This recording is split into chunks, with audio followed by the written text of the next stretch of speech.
Global warming एक बहुत बड़ी समस्या है। यह समस्या दिन ब दिन बढ़ती जा रही है और इसके प्रभाव हमारे चारों ओर दिखाई दे रहे हैं। इसका मतलब है कि हमारा ग्रह गर्म होता जा रहा है। तापमान में वृद्धि से हीट वेव्स और अत्यधिक गर्मी की घटनाएं बढ़ रही हैं। ऐसा ग्रीन हाउस गैसों के कारण होता है। ये गैसें वातावरण में फंस जाती हैं और पृथ्वी की सतह को गर्म कर देती हैं। ये गैसें सूरज से आने वाली गर्मी को रोक लेती हैं। इससे वातावरण में गर्मी बढ़ जाती है और जलवायु परिवर्तन होता है। जीवाश्म ईंधन को जलाने से ये हानिकारक गैसें निकलती हैं। कोयला, तेल और गैस जैसे ईंधन जलाने से कार्बन डाइऑक्साइड और अन्य ग्रीन हाउस गैसें उत्पन्न होती हैं। जीवाश्म ईंधन जैसे कि कोयला, तेल और गैस, इन संसाधनों का अत्यधिक उपयोग हमारे पर्यावरण के लिए हानिकारक है। हम इन्हें ऊर्जा के लिए इस्तेमाल करते हैं, लेकिन ये हमारे पर्यावरण को नुकसान पहुंचाते हैं।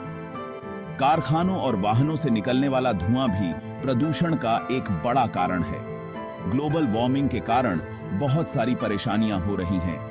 ग्लेशियर पिघल रहे हैं, जिससे बाढ़ और सूखे जैसी समस्याएं उत्पन्न हो रही हैं। बर्फ की चोटियां पिघल रही हैं, जिससे समुद्र का स्तर बरहाई से भाग रहा है। इससे तटीय क्षेत्रों में कटाव और बाढ़ का खतरा बढ़ गया है। मौसम के मिजाज बदल रहे हैं, जिससे बाढ़ और सूखे जैसी भयानक घटनाएं बह रही हैं। अत्यधिक वर्षा और सूखे की घटनाएं अब सामान्य हो गई हैं। ग्लोबल वार्मिंग को रोकने के लिए हमें अब भी कदम उठाने की जरूरत है। हमें नवीकरणीय ऊर्जा स्रोतों जैसे सौर ऊर्जा और पवन ऊर्जा का उपयोग बढ़ाना चाहिए। अगर हमने ऐसा नहीं किया तो इसके परिणाम हम सभी के लिए बहुत बुरे होंगे। हमें अपने ग्रह को बचाने के लिए एकजुट होकर काम करना होगा।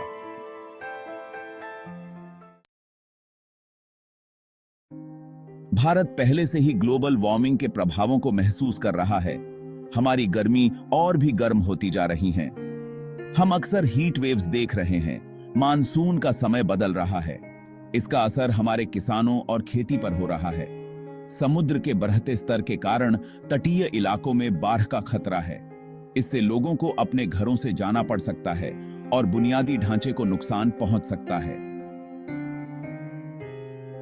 ग्लोबल वार्मिंग सिर्फ पर्यावरण का मुद्दा नहीं है, यह एक मानवीय मुद्दा है। यह हमारी सेहत, हमारे जीवन और हमारे भविष्य को प्रभावित करता है। हमारी ग्लोबल वार्मिंग से लड़ने के लिए रिन्यूएबल एनर्जी बहुत जरूरी है। जीवाश्म ईंधन के विपरीत रिन्यूएबल एनर्जी से हानिकारक ग्रीन हाउस गैसें नहीं निकलती हैं। सौर ऊर्जा एक शक्तिशाली उपाय है। भारत में बहुत धूप खिलती है। हम इस धूप का उपयोग सौर पैनलों से बिजली बनाने के लिए कर सकते हैं। भारत में कई घर, व्यवसाय और यहां तक कि गांव भी सौर ऊर्जा अपना रहे हैं। इससे उनका कार्बन फुटप्रिंट कम होता है और जीवाश्म ईंधन पर निर्भरता कम होती है। सौर ऊर्जा में निवेश करने से नौकरियां पैदा होती हैं और हमारी अर्थव्यवस्था को मजबूती मिलती है और साथ ही पर्यावरण की रक्षा भी होती है। पवन ऊर्जा एक और महत्वपूर्ण रिन्यूएबल संसाधन है। भारत में लंबी लंबी तटरेखाएं और हवा वाले क्षेत्र हैं जो विंड फार्म के लिए अनुकूल हैं। विंड टरबाइन हवा की ऊर्जा को बिजली में बदल देती हैं। यह स्वच्छ ऊर्जा स्रोत भारत में तेजी से लोकप्रिय हो रहा है। तमिलनाडु और गुजरात जैसे राज्य पवन ऊर्जा उत्पादन में अग्रणी हैं। इन परियोजनाओं से रोजगार का निर्माण होता है और समुदायों को स्वच्छ ऊर्जा मिलती है। पवन ऊर्जा को अपनाकर हम प्रदूषण फैलाने वाले कोयला आधारित बिजली संयंत्रों पर अपनी निर्भरता कम कर सकते हैं। भाग 5, बायो एनर्जी, कचरे से बिजली बनाना। बायो एनर्जी में ऊर्जा उत्पादन करने के लिए जैविक पदार्थों जैसे कृषि अवशेषों और कचरे का उपयोग किया जाता है। यह प्रक्रिया न केवल ऊर्जा का उत्पादन करती है, बल्कि कचरे को भी कम करती है। यह भारत के लिए एक आशाजनक उपाय है, क्योंकि यह नवीकरणीय ऊर्जा स्रोतों का उपयोग करता है और पर्यावरण को भी सुरक्षित रखता है। हम बहुत ज्यादा कृषि अपशिष्ट पैदा करते हैं, जैसे कि फसल अवशेष और जानवरों का गोबर। इन अवशेषों को सही तरीके से प्रबंधित करके हम ऊर्जा संकट का समाधान कर सकते हैं। इस कचरे को बायोगैस या बायोफ्यूल में बदला जा सकता है, जो एक स्वच्छ और टिकाऊ ऊर्जा स्रोत है। बायोगैस का उपयोग ग्रामीण क्षेत्रों में खाना पकाने और गर्म करने के लिए किया जा सकता है, जिससे लकड़ी और कोयले पर निर्भरता कम होती है। बायोफ्यूल से वाहनों को चलाया जा सकता है, जिससे पेट्रोल और डीजल पर हमारी निर्भरता कम होती है। यह न केवल आर्थिक रूप से फायदेमंद है, बल्कि पर्यावरण के लिए भी अच्छा है।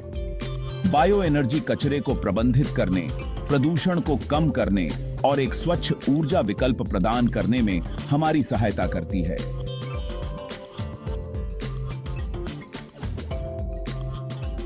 यह ग्रामीण और शहरी दोनों क्षेत्रों के लिए एक महत्वपूर्ण समाधान है, जो सतत विकास को बढ़ावा देता है। भाग 6, संरक्षण, कम इस्तेमाल करके ज्यादा हासिल करना। संरक्षण का मतलब है अपने संसाधनों का बुद्धिमानी से उपयोग करना और बर्बादी से बचना। यह ग्लोबल वार्मिंग से निपटने का एक सादा लेकिन प्रभावशाली तरीका है। हम ऊर्जा कुशल उपकरणों और लाइटों का उपयोग करके ऊर्जा की बचत कर सकते हैं।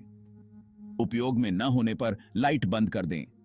कम इस्तेमाल करो, फिर से इस्तेमाल करो और रिसाइकल करो।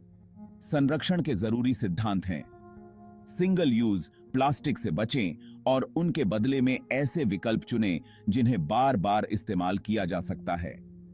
खपत के लिए एक जागरूक दृष्टिकोण अपनाकर हम अपने पर्यावरणीय प्रभाव को काफी हद तक कम कर सकते हैं। भाग 7, जल संरक्षण। पानी की एक एक बूंद कीमती है। यह संदेश हमें याद दिलाता है कि पानी का महत्व कितना अधिक है। पानी जीवन के लिए बहुत जरूरी है और भारत के कई हिस्सों में यह तेजी से दुर्लभ होता जा रहा है। सूखे की मार झेल रहे क्षेत्रों में पानी की कमी एक गंभीर समस्या बन चुकी है। पानी का संरक्षण बहुत जरूरी है। हमें अपने दैनिक जीवन में छोटे छोटे कदम उठाने होंगे ताकि हम पानी की बचत कर सकें। हम कृषि में कुशल सिंचाई तकनीकों का उपयोग करके पानी की बचत कर सकते हैं। ड्रिप सिंचाई प्रणाली से पानी सीधे पौधों की जड़ों तक पहुंचता है, जिससे पानी की बर्बादी कम होती है। ड्रिप सिंचाई और स्प्रिंकलर सिंचाई से पानी की बर्बादी कम होती है। यह तकनीकें न केवल पानी बचाती हैं, बल्कि फसलों की पैदावार भी बढ़ाती हैं। अपने घरों में हम कम प्रवाह वाले शॉवर हेड और नल लगा सकते हैं। यह उपकरण पानी की खपत को काफी हद तक कम कर सकते हैं। किसी भी लीकेज को तुरंत ठीक करवाएं।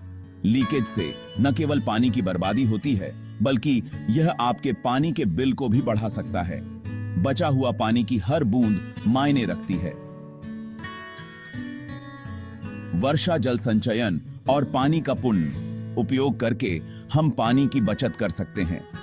पानी का संरक्षण करके हम न केवल पर्यावरण की रक्षा करते हैं, बल्कि सभी के लिए पानी की सुरक्षा भी सुनिश्चित करते हैं। यह हमारे भविष्य के लिए एक महत्वपूर्ण कदम है। भाग 8, नीतिगत बदलाव। हमारी लड़ाई में सरकार की भूमिका। ग्लोबल वार्मिंग से निपटने में सरकार की एक महत्वपूर्ण भूमिका होती है। बदलाव लाने के लिए मजबूत नीतियों और पहल की आवश्यकता है। सब्सिडी और कर लाभों के माध्यम से रिन्यूएबल ऊर्जा को बढ़ावा देना बहुत जरूरी है। इससे सौर और पवन ऊर्जा को अपनाने को प्रोत्साहन मिलेगा। प्रदूषण को कम करने के लिए उद्योगों और वाहनों के लिए कड़े उत्सर्जन मानक लागू करना बहुत महत्वपूर्ण है। सार्वजनिक परिवहन में निवेश करने और इलेक्ट्रिक वाहनों को बढ़ावा देने से एक स्वच्छ और अधिक टिकाऊ परिवहन प्रणाली का निर्माण होगा।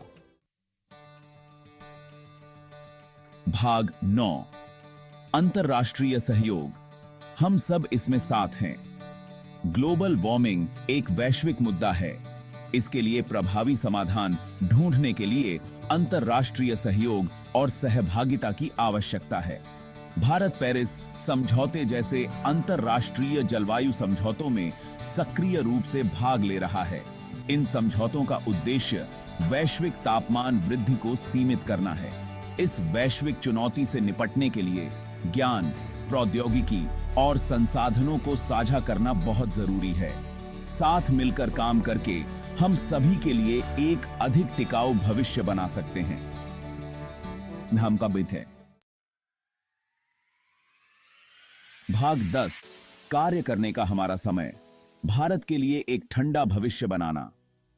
ग्लोबल वार्मिंग एक वास्तविक और तत्काल खतरा है, लेकिन अगर हम अभी कार्य करें तो हम इसे दूर कर सकते हैं। हर व्यक्ति फर्क ला सकता है। रिन्यूएबल ऊर्जा को अपनाएं, संसाधनों का संरक्षण करें और ऐसी नीतियों का समर्थन करें जो हमारे पर्यावरण की रक्षा करती हैं। ग्लोबल वार्मिंग और कार्रवाई करने के महत्व के बारे में दूसरों को शिक्षित करें। साथ मिलकर हम एक स्वच्छ, हरित और ठंडा भारत बना सकते हैं। हमारा भविष्य उन चुनावों पर निर्भर करता है जो हम आज करते हैं। आइए ग्लोबल वार्मिंग को समाप्त करने वाली पीर ही बनने का चुनाव करें।